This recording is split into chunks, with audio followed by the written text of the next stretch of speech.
Good morning, Mars! Today is June 8, 2024. It's a Saturday. Time check, it's already 10:20 in the morning. Ayan. Nakapaglaban na si Belle. Ayan. Kasi pag Saturday at maglalaba siya, nag-a-assist ako, nag-aayos ako ng kung ano yung mga lalaban niya for the day. Ayan. Tapos, si nanay ay nagtiklop na. Kasi sa sobrang busy niya, ngayon lang niya natiklop yung mga nilaban ni Belle last Saturday. So yun, kakahilamos ko lang din kasi kakatapos ko lang magwalis dito sa bahay, pati sa room. Ano pa ba mga ganap natin? Ayan, gusto ko sana mag-map. Pag nag-iisipan ko pa, nagpapahinga lang ako. Kasi nga kakahilamos ko lang. Ayan, kaka-wash lang natin ng face. Tinubuan ako ng pimple dito, oh. Ayan.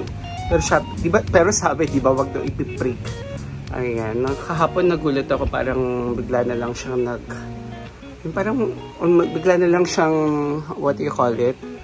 Nag-pop out, yun, ganun. So, ang dami ko na kwento, umpisa pa lang, ano. So, later, mamaya nga pala, magluluto si nanay ng sinampalukan. I think hindi naman sa pagbubuhat ng bangko, nanay's sinampalukan is one of the best dyan. Ayan, titingnan ko kung mai-share ko sa inyo kung paano niya ginagawa yung kanyang sinampalukan. Kasi inutusan niya ako na ito na yung ano niyo yun, chicken feet. So, ipapakita ko sa iyo. Eto. So, ito yung chicken feet. Kanina ko pa siya actually nalabas. Lalagay lang natin dyan para matone na siya completely. Dahil ito yung isasampalukan ni mother. Yan later. I'll try my best para ma-share sa inyo kung paano na niluluto. Time check mga Mars. It's already 11:15 AM. So kailangan na magsaing. So yan mga Mars, naisa lang na natin ang ating sinaing. Ayan, antayin na lang natin. Bantayan lang natin kasi ayaw na ayaw ni nanay na tumatapon dyan, no? Yung subo ng sinaing. Mars, silip muna tayo dun sa kabila habang inaantay nating maluto yung sinaing or yung sinasaing natin. Ayan. So, time check, it's already 11:30 AM. Silip lang tayo. Tingnan natin kung ano-ano na yung mga nadagdag sa kanilang mga ginagawa. Mga Mars, ang cute itong mga steps na to. Yung mga bato-bato na ilagay ni Mother Dear. Ayan. Hello, Mother Dear. Ayan. Wala lang. Dinadalaw ko lang si Mang Benny. Napanood nyo na ba yung sarili nyo? Ayan. Hanapin nyo. Di daw nila makita mga Mars. Sabi ko hanapin nila. Yung latest video. So mga Mars, ayan o. Nabuo na tong upuan ng ating terrace. Kahapon di ba ito lang dalawa? Tapos ngayon, ayun, meron na doon. Nadugtungan na nila. Mother Dear. Medyo camera shy siya today. Ayun, si Kuya Jonel. Good morning, Kuya! Ayan. Finishing touches. Ayun yung Yan ba, Kuya, yung kakantohan mo kamo? Yung kinakantohan? Ayun. Yung corner pala, ibig sabihin ng kakantohan.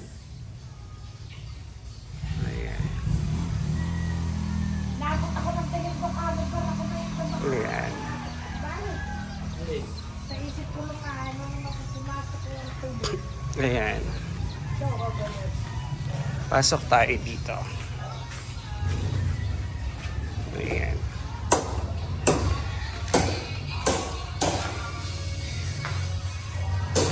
Tingnan natin yung likod. I think natapos na ni Kuya Jonel kasi yung corner na lang yung inaano niya ngayon. Ito yung inayos ni nanay. Kasi para kung umulan, hindi pasukin ng puti kasi hindi pa naman talaga tapos. Ayan. Ang ganda! Ayan. Kinakantahan na lang.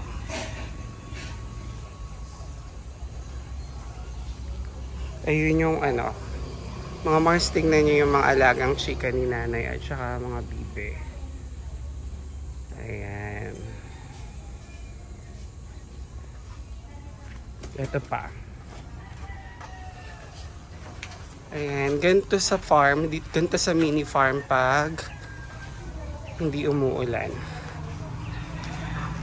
Tapos pag umuulan, gawa nga na hindi pa naman sementado lahat. Maputik. Pero nga dahil nga dito sa ginawa ni nanay na steps na yan. Ayan o. Ayun ang cute o. Diba? Tapos yun, hindi pa nasisimulan yung para sa gate. Sabi ko naman sa inyo, diba, ayusin, hahawanin pa siya. Ito, may puno kami ng kamyas, may puno ng mulberry, guava, saging. Tapos doon may mulberry din. Kaya lang kailangan putulin. So, ayan, ang init. Ayan. Ayan, malapit na matapos. Mga Mars, nakalimutan kong sabihin sa inyo, na-deliver na nga pala lahat ng tiles natin. Ayan.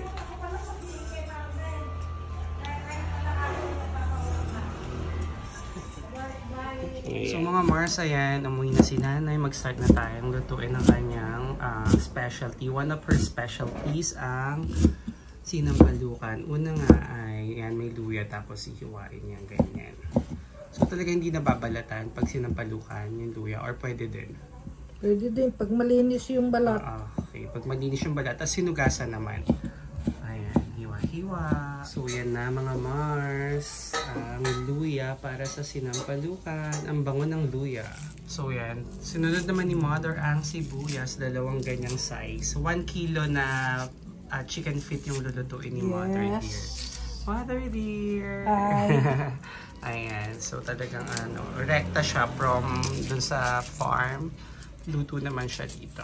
Sagot ka naman yung pagluluto ng kanin, di ba? Nagsaing tayo mga Mars.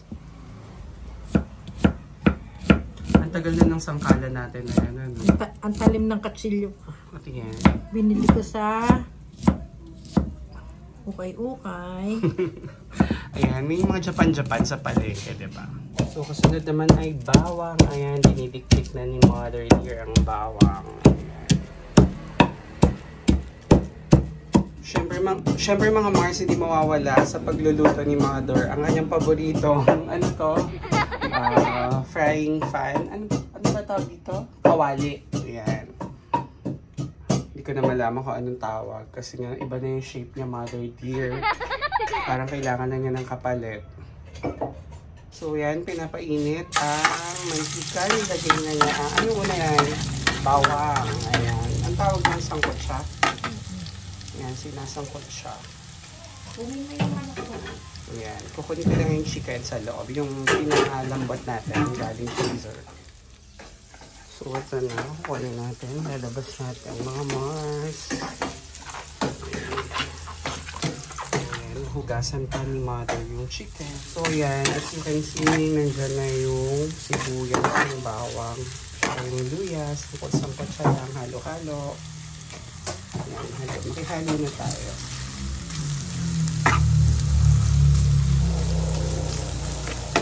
Lakas mo yung apoy. Medyo lakas na natin yung apoy. Ayan. So, paano malalaman kung lalagay na yung chicken feet? Kaluto na yung bawang at sibuyas. Okay, pag nakikita daw nag-golden brown na yung bawang sibuyas, ayan. Time to, ayan, to put the chicken feet. Ayan.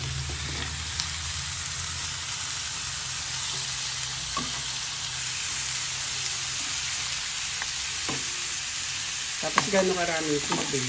Ipa muna sa tutubigan. Okay. So, hindi pa siya tutubigan. Sasangkot sa pa muna, pati yung chicken.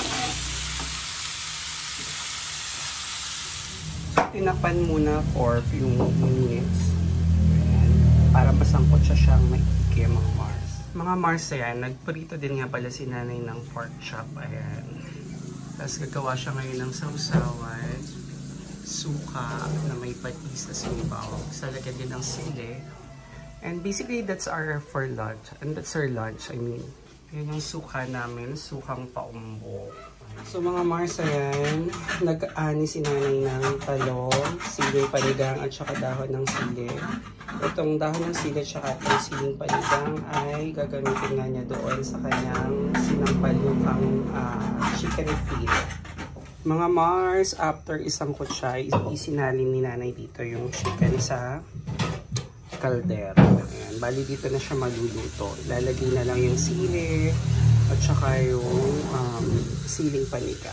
So yan, himayin lang namin to mga Mars. Tulungan ko na si Mother dear. And dahon ng sili yan.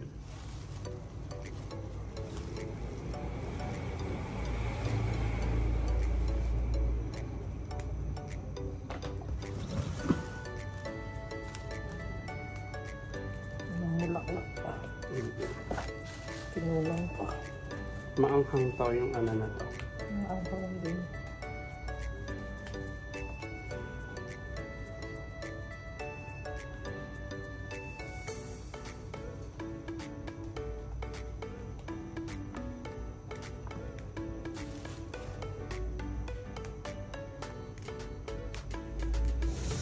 So mga Mars, ayan, kumukulo na ang ating chicken feed. So time to put the sili leaves. So yung dahon ng sili at saka yung siling panika. At saka yung kung ano mga spices pa na gusto mo ilagay.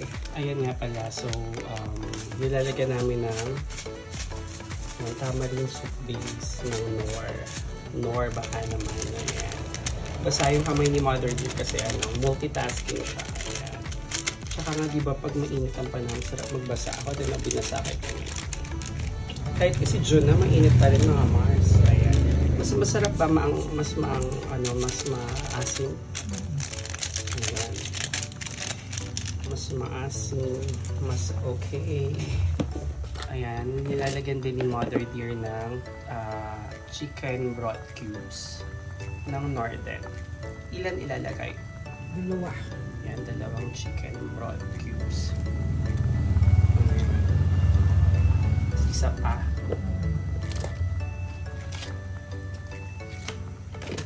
Para malasa yung sabaw kasi nga pit lang to eh. Walang ano.